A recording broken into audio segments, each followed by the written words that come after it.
There are a million photographers in the Big Apple, but only one has gotten dancers to tell stories with their bodies all over the world. I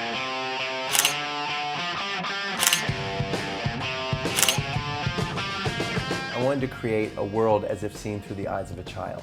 And I thought, well, if I use dancers, though I'd never photographed them before, to recreate everyday moments that we could all identify with and show them in a beautiful way, then maybe we would all see that there is beauty in the everyday. And that was how New York Times bestseller Dancers Among Us was born, a collection of photographs showing dancers leaping, spinning, lifting, and kicking in the midst of daily life, which surprisingly has never been captured in photos before.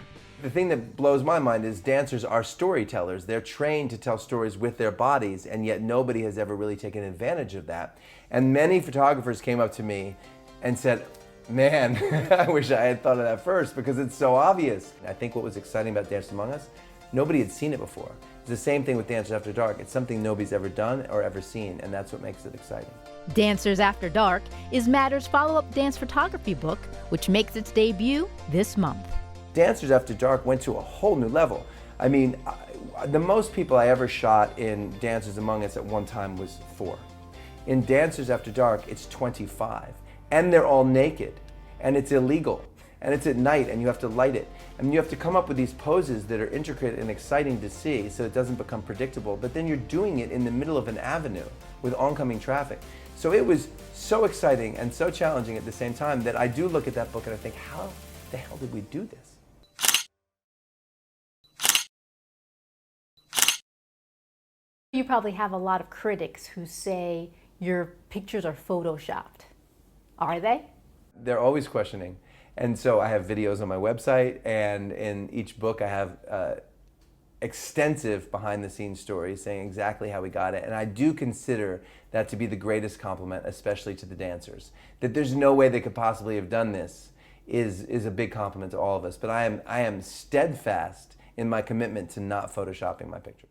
Jordan is currently working on a third book due out next year called Tiny Dancers Among Us, which will capture the joys of childhood through kid dancers in motion. And the book is going to end up being fun, but I still want to find those moments that are a little bit more emotionally full in a more mature way, but still make them real to being a child. Whether Matter captures kid or adult dancers all over the world, one place constantly appears in several of his pictures. New York City is a backdrop of a lot of your photos. Why? Dancers Among Us and Dancers After Dark initially were going to be only New York books. I mean, it's the most visually beautiful and diverse city that I've ever been to, and I've been to a lot of the gorgeous ones. I find that you go from block to block and there's a different story, and there's so much activity, and there's so much iconic, you can just play with every location. It's recognizable and universal to everybody that looks at it. So you can never run out of spots. For Arts in the City, I'm Tinabeth Pena.